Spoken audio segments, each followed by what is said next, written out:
Terdengar suara ketukan pintu dari luar. Tracy pergi membuka pintu. Naomi mengingatkan dengan suara kecil, "Nona Tracy, sudah waktunya ke bandara. Mungkin agak macet di perjalanan. Kalau tidak berangkat sekarang, takutnya akan terlambat." "Iya," Tracy menjawab lalu menoleh memanggil ke arah kamar. "Carlos, Carlos, Carla, waktunya ke bandara." Di dalam kamar, tangan Carlos yang baru saja meletakkan menara mutiara gemetar membuat seluruh Lego itu roboh satu persatu. Lego tersebar.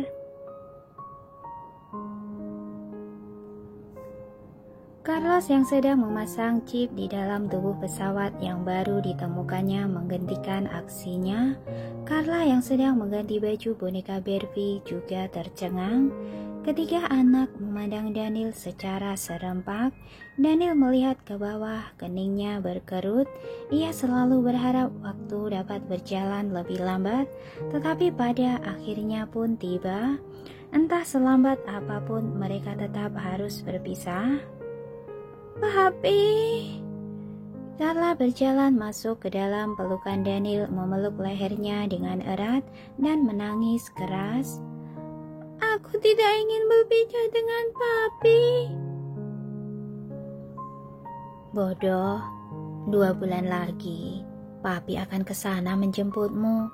Daniel menepuk punggung Carla dengan ringan. "Anak baik, 2 bulan akan segera berlalu." "Tidak, tidak." Carla masih menangis, tangisannya sangat pilu. Mata Carlos memerah, air mata mengenang dalam matanya. Carlos tampak kaku, tetapi matanya juga mulai basah. Mereka bertiga tumbuh bersama, tidak pernah berpisah sebelumnya, tetapi sekarang mereka sudah harus berpisah. Seperti sebuah satu keutuhan tiba-tiba harus dibagi menjadi beberapa bagian dan tidak lengkap lagi. Tracy mendorong pintu yang tertutup. Ia agak tidak tega ketika melihat pemandangan ini, namun ia tetap berkata dengan dingin, "Sudah waktunya pergi." Carlos merapikan barang dengan diam lalu keluar dari kamar. Carlos berdiri berjalan keluar sambil menarik tangan Tracy. "Mami, aku boleh mengantarmu ke bandara kah?" tanyanya dengan suara serak. "Tentu saja boleh." Tracy menepuk kepala kecilnya. "Kamu dan Carlos keluar dulu, anak baik." "Iya." Carlos mengikuti Carlos keluar dengan patuh. Carla masih menangis. Ia memeluk leher Daniel tak melepaskan tangannya. "Carla, anak baik. Di luar angin kencang, harus pakai mantel dulu." Daniel membantu mengenakan mantel Carla lalu menyerahkannya pada Tracy. "Ikut mami." Tracy memeluk Carla dan memandang Daniel dengan tatapan ruwet. "Kamu tidak ikut ke bandara?" "Tidak." Daniel menjawab dengan suara rendah, agar tidak sedih lagi. Setelah bicara, Daniel menyerahkan kotak isi boneka kepada Naomi lalu mendesaknya. "Pergilah." "Tidak mau." Carla meronta, mengulurkan kedua tangan dan berseru menangis menginginkan papi. "Papi, aku tidak ingin berpisah denganmu." Daniel membalikkan badan, memberi gestur tangan cepat pergi. Tracy memeluk Carla pergi. Ketika keluar dari rumah, ia menoleh kepala melihat sekali lagi. Punggung Daniel membelah kakinya dengan kepala tertunduk. Tubuh tinggi itu gemetar. Hatinya sedih, matanya memerah. Untuk sesaat hatinya agak lunak, tetapi pada akhirnya ia tetap membawa Carla pergi. "Papi, papi!" Carla berseru sambil menangis. Ia melihat ke arah rumah dan tak berhenti berteriak, "Papi!" Tetapi Daniel tetap tidak keluar dari rumah. Thomas ikut ke bandara. Setelah mereka lewat pemeriksaan, baru bawa Carlos pulang. Daniel memerintah dengan suara serak. Baik. Thomas lekas membawa Hartono dan lainnya pergi mengikuti. Rian berdiri di atas balkon, matanya mengantarkan pergi pasukan mobil mall. Ia juga melihat mobil Thomas mengikuti dari belakang. Naomi mencondongkan tubuh keluar melirik ke lantai atas. Rian dan Naomi saling bertatapan, masing-masing ada tatapan mata yang rumit. Pada akhirnya Naomi menghindari tatapannya terlebih dahulu. Rian mendesah, hatinya semakin lesu ketika melihat mobil itu semakin pergi menjauh. Dengan kepergian Tracy, apakah hubungannya dengan Naomi akan berakhir? Rian menoleh memandang Daniel. Ia sedang duduk di sofa dan merokok dengan hening. Anda sangat jarang merokok. Rian membawakan asbak untuknya. Tiba-tiba, aku merasa gagal. Daniel memandang dirinya sendiri di dalam kabut asap. Matanya sedikit sedih. Di sepanjang hidupnya, ia tak dapat mengendalikan cinta dan keluarganya. Rian gemetar, ia dengan cemas berkata, Tuan Daniel, Anda jangan berkata demikian. Di dalam hatiku, Anda adalah yang terhebat. Daniel menundukkan kepala merokok, tidak bicara sepatah kata pun. Hanya berpisah 2 bulan. Rian menghiburnya. Setelah 2 bulan dan segalanya stabil, Anda bisa ke sana menjemput 3 anak. Mungkin nanti Nona Tracy juga bersedia pulang dengan Anda. Ucapan ini seperti mengingatkan Daniel. Ia tiba-tiba mendongak, matanya yang sedikit menyipit bersinar dengan tekad. Benar.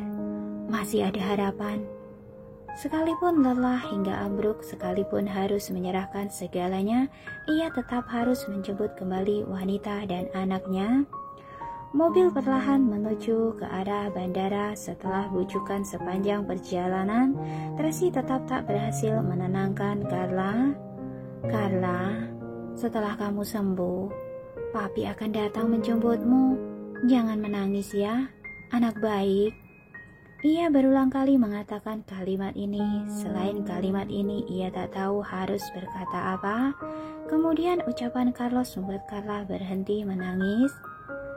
Carla, jika kamu menangis lagi, sakitmu akan semakin parah. Waktu kamu kembali akan diperpanjang. Ternyata kalimat ini memang berhasil. Carla terkejut ketika mendengarnya. Ia terisak beberapa kali dan mulai berhenti menangis. Kemudian ia menyeka air matanya. Carla tidak menangis, ingin cepat sembuh dan cepat pulang. Carla, anak baik. Tracy menyeka air matanya dengan sedih. Carlos duduk di sudut sambil meneteskan air mata. Ia tak berani menangis dan tak berani berulah. Ia takut akan mempengaruhi Carla dan juga takut Mami sedih. Tapi sebenarnya ia sangat tidak rela Maminya pergi. Tiba di bandara, perpisahan tetap harus dilakukan. Carlos menerjang ke dalam pelukan Tracy. Akhirnya ia menangis. Mami, aku tak ingin Mami pergi. Tracy memeluknya dengan erat dan menepuk punggungnya. Tidak apa, Carlos. Kita akan segera bertemu. Kamu adalah laki-laki, harus kuat. Tracy menenangkannya. Carlos juga ingin kuat tetapi ia tak sanggup. Tangisannya membuat Carlos dan Carla ikut menangis. Ketiga anak menangis bersama. Orang-orang di sekeliling melihat ke arah mereka dengan tatapan sedih. Tracy menenangkan mereka sejenak hingga Naomi mengingatkan ketiga kali. Ia baru melepaskan Carlos dengan tidak rela. Ia memegang wajah Carlos dan menyeka air matanya lalu berkata dengan suara serak, Carlos, harus patuh dengan Papi. Jaga diri sendiri. Ada apa-apa telepon Mami kapanpun ya. Iya. Carlos menganggukkan kepala sambil menangis. Sudah sana, pulang dengan Paman Thomas. Mami sudah harus masuk. Tracy menepuk kepala kecilnya. Carlos mendekat memeluk Carlos. Masih ingat ucapanku, harus menjaga Papi. Ada apa-apa, beritahu aku. Ingat, Carlos menundukkan kepala menangis. Kakak juga harus menjaga Mami dan Carla. Tenang saja. Carlos menyeka air mata Carlos, tetapi air matanya sendiri tak berhenti mengalir keluar. Pergilah, sudah waktunya kami masuk. Kak Carlos. Carla berlari memeluk Carlos. Bantu aku, jaga Loxi. Iya, Carlos menganggukkan kepala. Carla, kamu harus cepat sembuh, jangan menangis. Iya. Carla menganggukkan kepala sambil menangis. Tracy memberi kode mata. Naomi dan Paula membujuk kedua anak masuk. Thomas juga menggendong Carlos bersiap pergi. Thomas. Tracy memanggil Thomas dan menyerahkan selembar dokumen kepadanya. Tolong bantu aku, berikan ini pada Dani. Dan juga tolong jaga Windy. Tenang saja, Tuan Daniel sudah menyuruhku menjaganya. Thomas menerima dokumen itu. Terima kasih. Tracy berterima kasih dan berbalik badan pergi. Mata Thomas mengantarkan Tracy dan yang lainnya pergi. Lalu ia pun pulang sambil memeluk Carlos. Carlos menyeka air mata dan bertanya kepada Thomas dengan sedih. Paman Thomas, apa kedepannya aku sudah tak punya Mami? Bukan begitu, anak bodoh. Papimu juga sedang memikirkan cara. Setelah 2 bulan, ia akan ke negara Embron menjemput mamimu, Carlos dan Carla pulang. Benarkah? Carlos bersemangat ketika mendengarnya. Tentu saja, Thomas sangat percaya diri. Tidak ada yang tak bisa dilakukan papimu. Ia pasti menepati janjinya. Pesawat mulai terbang dan meninggalkan kota yang familiar ini. Tracy melihat pemandangan kota Bunaken dari jendela. Perasaannya campur aduk, ada banyak hal yang muncul di benaknya. Semua itu adalah kenangan pahit dan manis. Tetapi entah itu kenangan pahit atau manis, semuanya berhubungan dengan Daniel. Wajah itu, sosok punggung itu sudah terukir di dalam benaknya seperti bayangannya. Mungkin jika hilang ingatan sekali lagi, ia akan melupakan Daniel. Saat merenungkan itu, Tracy menertawakan dirinya. Sejak ia berpura-pura bersikap dingin dan keras kepala pada Daniel, tetapi sekarang begitu ia pergi, ia baru merasa menyadari ternyata ada beberapa hal yang tak bisa dibohongi. Di dalam hatinya selalu ada dia. Hanya saja dendam dan kebencian itu melelahkan hatinya. Belenggu itu tak bisa dilepaskan. Ia juga tak bisa mewakili Bibi Juni dan dirinya yang dulu untuk memaafkan Daniel. Jadi segalanya berakhir sampai di sini saja.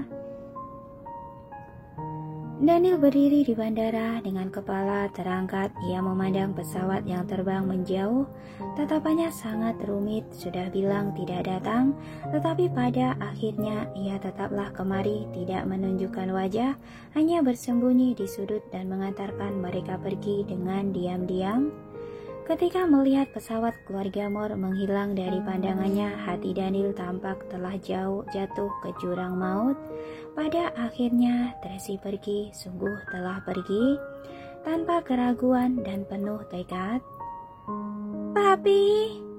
Suara kekanakan muncul dari belakang tubuhnya. Kemudian sebuah tangan kecil berlemak menarik tangan Daniel. Daniel menundukkan kepala melihatnya.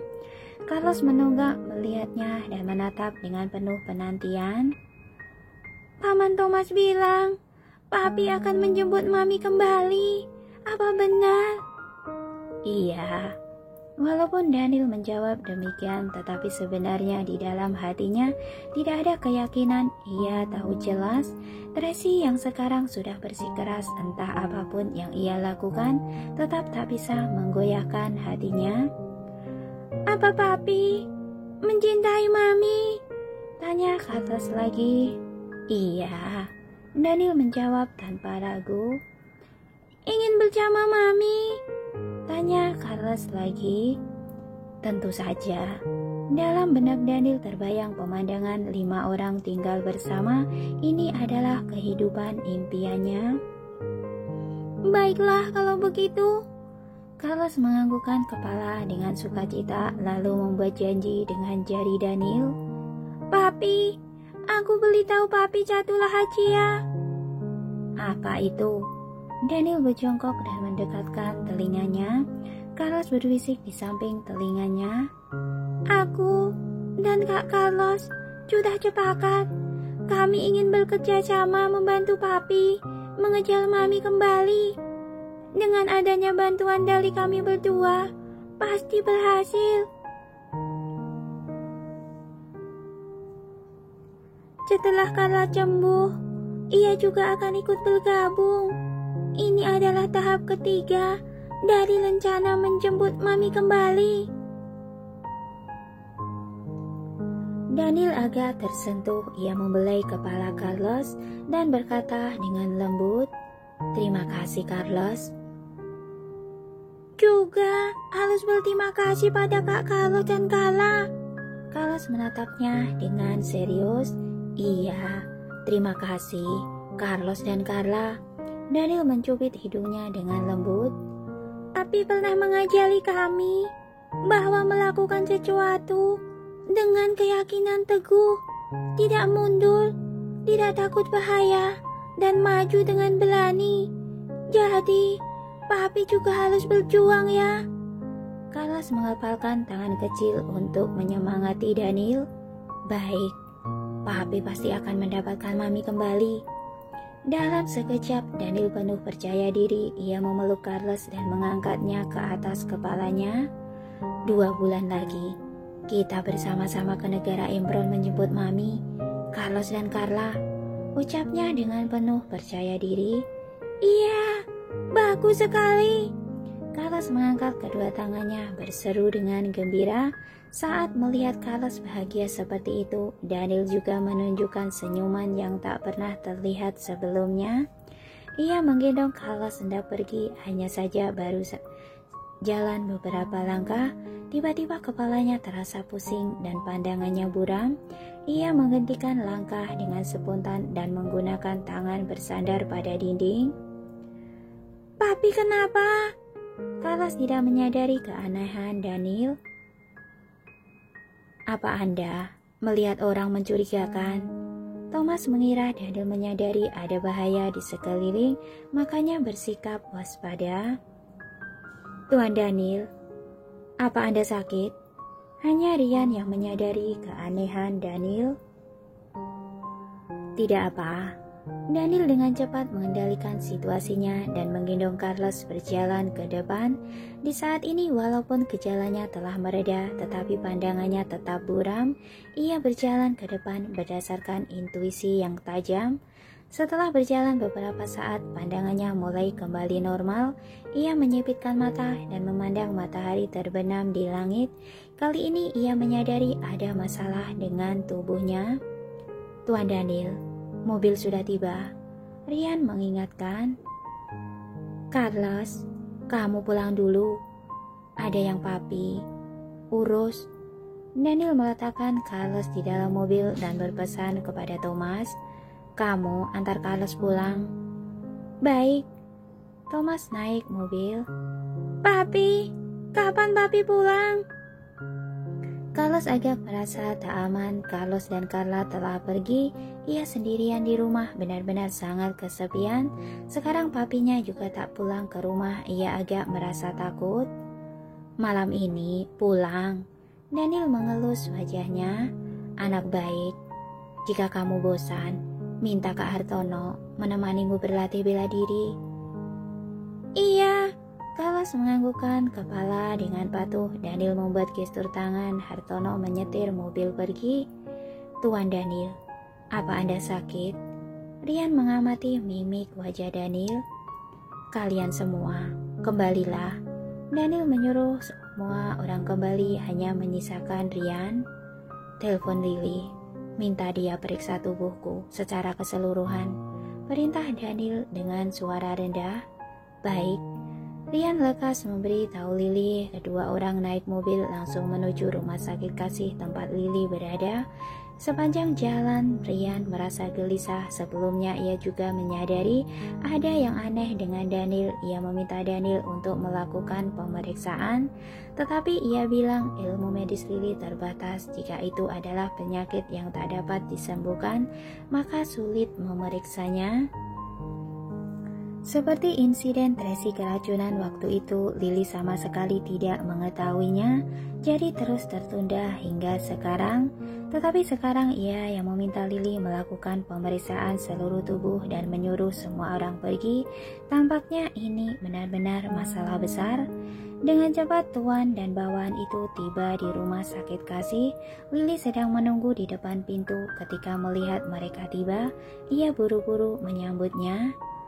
Apa yang terjadi? Tidak apa, hanya melakukan pemeriksaan. Rian sengaja menjawab dengan santai. Sudah disiapkan semua? Sudah, Lily berkata dengan cemas. Semuanya, saya yang mengurusnya bersama dengan 2 asisten. Mereka adalah orang kepercayaanku, tidak akan membocorkan informasi. Iya. Daniel menjabat dan mencepat langkah menuju rumah sakit. Lily mulai memeriksa Daniel, melakukan pemeriksaan seluruhnya hingga tengah malam. Ada beberapa laporan pemeriksaan telah keluar, ada juga yang harus menunggu besok hari. Lily memegang beberapa laporan dan melapor kepada Daniel. Semua pemeriksaan normal. Tubuh Tuan Daniel sangat baik. Untuk sekarang tidak ada masalah. Bagaimana dengan mata? Tanya Daniel. Daya penglihatan sangat bagus. Lily memegang laporan penglihatan. Apa Anda merasa penglihatanmu bermasalah atau mata tidak nyaman? Daniel mengambil laporan dan memeriksa laporan itu tidak salah, tapi ia merasa ada yang salah. Jika ilmu medis Lily terbatas, mesin mungkin tidak bermasalah. CT scan, kepala sudah keluar. Daniel sangat cepat menyadari mungkin bukan mata yang bermasalah, ada kemungkinan bagian kepalanya yang bermasalah.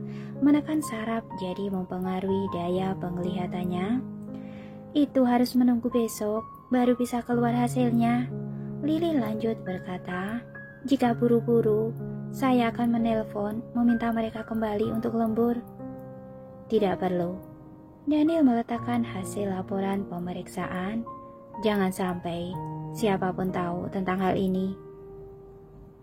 Baik, paham. Lily menganggukkan kepala. Beritahu aku setelah hasilnya keluar. Daniel berpesan lalu berbalik badan dan pergi. Ingat, rahasiakan. Rian mengingatkan Lily sekali lagi, lalu buru-buru mengikuti Daniel. Hati Lily sangat tidak tenang ketika melihat mereka pergi. Tuan besar sudah tidak ada. Jika terjadi sesuatu dengan Daniel, maka keluarga Wellens akan berakhir.